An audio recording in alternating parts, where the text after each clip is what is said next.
This was not a good night for the president. Everything he touched was a loser. Trump hasn't been this embarrassed since he found out there was a Donald Trump Jr. If you're tired of all the losing, fear not, he's got an excuse. I hope that you'll forgive me if I'm a little angry that we are indifferent to his erratic behavior, his obvious mental decline, his history as a convicted... When late-night comedy collides with presidential composure, you get Jimmy Kimmel and Michelle Obama dismantling Trump and J.D. Vance live on air, part roast, part public intervention. Kimmel's jokes hit harder than campaign scandals, while Michelle delivers takedowns so elegant they should be framed in a museum. What unfolds isn't just politics, it's therapy through humiliation. By the end, Trump and J.D. aren't debating. They're being emotionally foreclosed on in real time. It was a tough night personally for the vice president. J.D. Vance's half-brother, I didn't even know J.D. Vance had a half-brother, but he does. V.D. Vance lost his bid to become mayor of Cincinnati. And even though he got J.D.'s endorsement, he lost by more than 56 points. I want to know. Who's going to tell him that the job he's currently seeking might just be one of those black jobs? Jimmy Kimmel just redefined the term savage. J.D. Vance transforms into a living participation trophy, stumbling through punchlines like a contestant on Who Wants to Be Taken Seriously. Trump, meanwhile, is melting down in glorious HD, an emotional supernova threatening every Wi-Fi signal in America. Together, they create the kind of viral chaos that makes even late-night producers whisper, "We might have gone too far." With him, he wrote, Trump wasn't on the ballot and shutdown were the two reasons that Republicans lost elections tonight. Now, if Republicans had won and he wasn't on the ballot, would he take credit for that? Oh, yes, he definitely would, but he lost. And then he posted this. He posted, "And so it begins," which was either a response to Mamdani winning the mayoral race or he just said... Kimmel doesn't tiptoe, he bulldozes. Subtlety, please. That's for Kale, not for live television humiliation. Every jab lands like a drone strike directly on the ego zone. Trump's face cycles through confusion, denial, and existential dread in record time. His gestures look like interpretive dance for "I wasn't ready for this." It's not just funny. It's physics-defying comedy, and Trump's the crash test dummy. This morning, he threatened to delay SNAP benefits to the 42 million Americans who need them until the shutdown is over.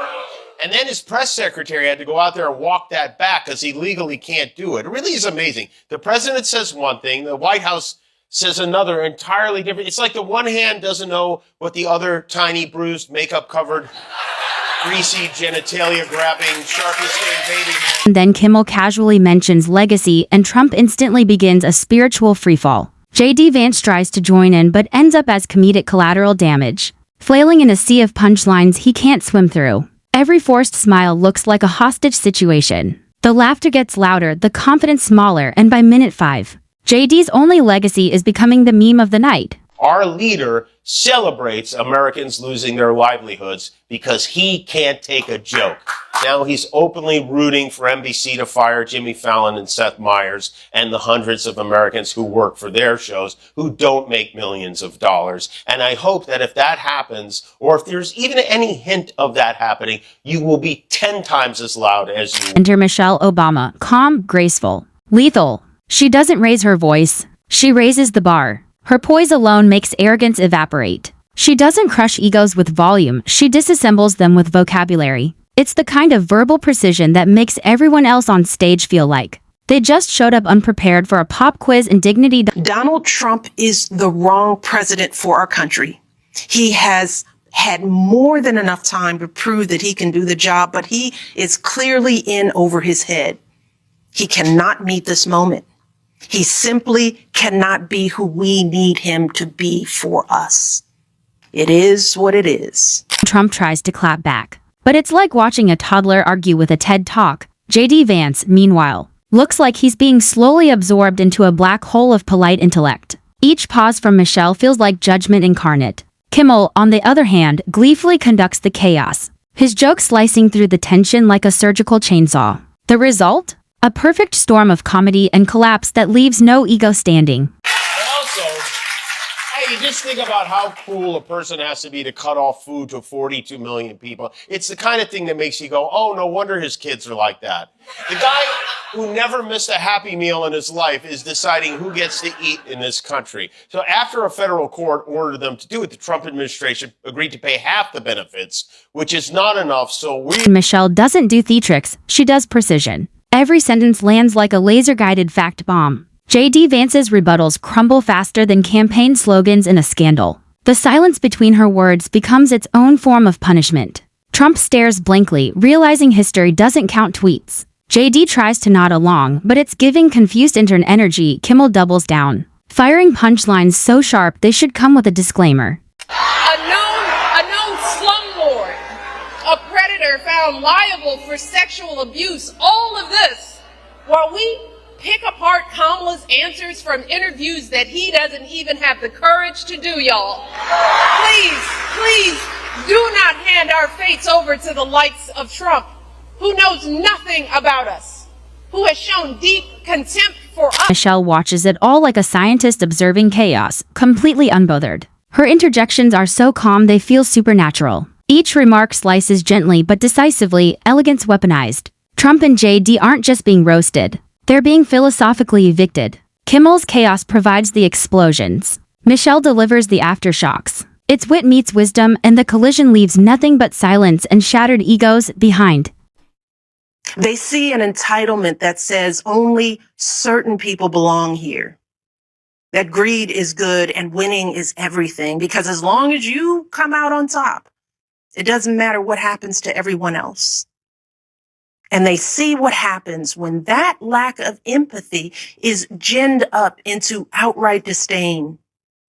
They see our leaders labeling fellow citizens enemies of the state while emboldening torch-bearing whites. This isn't about ratings or polls. It's the pure clash of intellect versus insecurity. Kimmel turns the stage into a comedy battlefield, while Michelle cools the room with quiet dominance. By the time it's done, the only thing left intact is the sound of J.D.'s dignity disintegrating. Every comeback he attempts digs the hole deeper, and Michelle's quiet logic just keeps pouring truth over it. It's not like Trump doesn't care about people. I mean, he has a lot of empathy. He's feeling especially bad right now for the family of the newly decrowned Jeffrey Epstein pal, the now former Prince Andrew. Prince Andrew in the UK has had his royal titles stripped away because of the Epstein scandal. I know you're close to the royal family there. Do you have any thoughts on that? I feel very badly. I mean, it's a terrible thing that's happened to the family. That's been a tragic situation. And, it's bad. Trump, predictably, unravels. His volume rises, his logic falls, and his confidence exits the chat. Kimmel's wit turns his outrage into punchlines. And Michelle's poise transforms his rambling into a case study in ego collapse. J.D. Vance attempts a serious moment, but it lands like a whisper in a hurricane. Together, Kimmel's comedy and Michelle's clarity create the perfect intellectual ambush. The kind no soundbite can recover from. According to the Federal Bureau of Prisons, Diddy is scheduled to be released on May 8th, 2028, just in time to run for president. Diddy requested a pardon from President Trump. You know, every so often I say something on the show that would make no sense if I heard it in like 2014. And Diddy has requested a pardon from President Trump is one of those. What follows isn't just entertainment, it's a demolition disguised as dialogue. Trump and J.D. learn the hard way that bluster has an expiration date. When humor meets intellect, there's nowhere to hide. Michelle's calm dismantling hits harder than any monologue, while Kimmel's chaos keeps the crowd on life support from laughter. The audience watches a masterclass in destruction, one witty jab and one flawless fact at a time. For years, Donald Trump did everything in his power to try to make people fear us. See, his limited, narrow view of the world made him feel threatened by the existence of two hardworking, highly educated, successful people who happen. The crowd can't believe it. What started as a conversation turned into a cultural event, half comedy, half reckoning. JD's confidence collapses live on air. Trump storms off in a cloud of self-pity, tweeting into the void for comfort. Kimmel's precision hits keep landing, while Michelle's logic finishes the cleanup. It's effortless, devastating, and unforgettable, the kind of moment that defines careers and ends others. I mean, that son of a bitch, you know, Really unbelievable. Mr. Son of a bitch. I mean, Mr. Son of a bitch. his loyal. Yes, yeah, no, I never imagined that we'd ever have a president like this, and I hope we don't ever have another president like this again.